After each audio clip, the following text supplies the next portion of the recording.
Hello, everyone. Welcome to the Newsbrowse News broadcast. According to Taiwanese news outlet TaiSounds, citing a Wall Street Journal report, nuclear talks between the United States and Iran have stalled over transit fees in the Strait of Hormuz. In response to the deadlock, U.S. President Donald Trump recently received military briefings and is weighing whether to abandon negotiations and resume a full military campaign against Iran. Officials have reportedly referred to this potential action as finishing the job. Trump has held multiple meetings with Defense Secretary Pete Hegseth and Chairman of the Joint Chiefs of Staff Dan Kane to review full-scale operational plans. However, sources state that Trump still prefers a diplomatic solution and has not made a final decision. He reportedly told aides he is willing to extend negotiations beyond the August 18 deadline. Meanwhile, U.S. Energy Secretary Chris Wright noted that U.S. military escorts remain necessary for oil tankers to navigate the Strait of Hormuz safely, emphasizing the U.S. goal to end Iran's nuclear program. Analysts suggest that instead of direct conflict, Trump could opt for intermediary measures, such as withholding funds, to impose economic costs on Iran while leveraging incentives to curb its actions. According to a report by Lion Hezaubao, the former Chief of General Staff of the Israel Defense Forces, IDF, Gadi Eisenkot, has officially launched his campaign to challenge the long-serving Prime Minister Benjamin Netanyahu in the upcoming general election. Speaking at his first campaign rally, Eisenkot declared that Israel must start a new chapter and urged voters to make Netanyahu's government history in the October election, referencing the intelligence and security failures of the October 7 through to 2023 attacks by Hamas.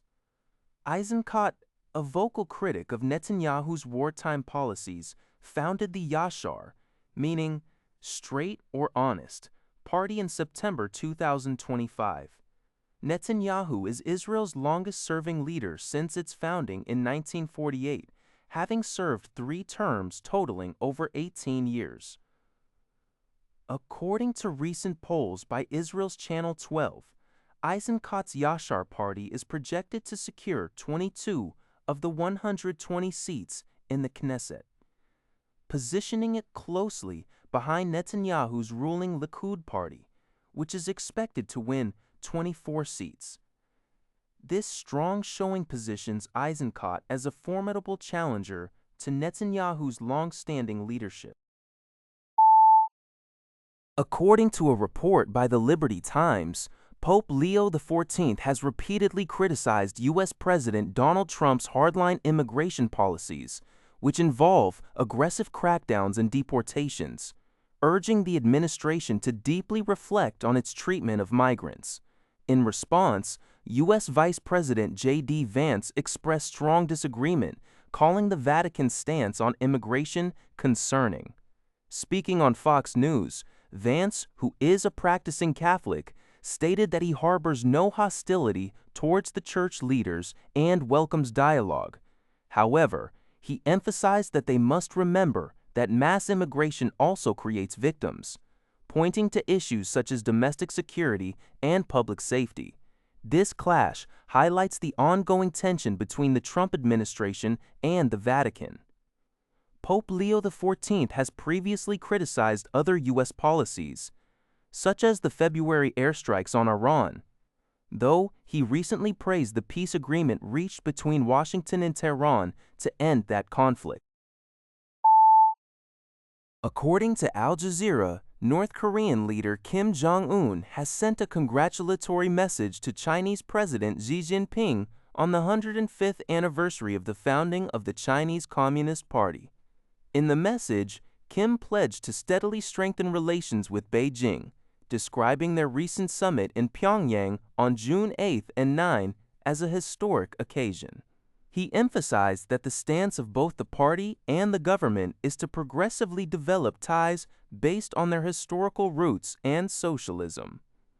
Despite North Korea's recent efforts to build closer military ties with Russia, including deploying troops to aid Moscow in the war in Ukraine, China remains its primary economic lifeline, accounting for nearly 98% of North Korea's foreign trade in 2024. Meanwhile, as high-level diplomatic efforts continue, South Korean and Ukrainian officials are discussing the defection wishes of North Korean prisoners of war captured on the battlefield in Ukraine, who have expressed a desire to seek refuge in South Korea. According to a report by Thai Sounds, the U.S. Trump administration is considering an import ban on foreign-made solar inverters, specifically targeting Chinese-made products. The move follows similar action by the European Commission, which recently banned the use of Chinese and other high-risk inverters in EU-funded projects. Security experts have raised alarms over ghost components, undocumented communication devices found inside some Chinese inverters, which could allow remote operators to bypass firewalls and disrupt the U.S. electrical grid. While the White House and the FCC have declined to comment, Republican Senator Tom Cotton expressed strong support for the ban, stating that relying on Chinese-made inverters poses a national security risk. China's embassy in Washington has opposed the potential ban, accusing the U.S. of overstretching the concept of national security and unjustly cracking down on Chinese businesses. That's all for this video. Thank you for watching. See you in the next video.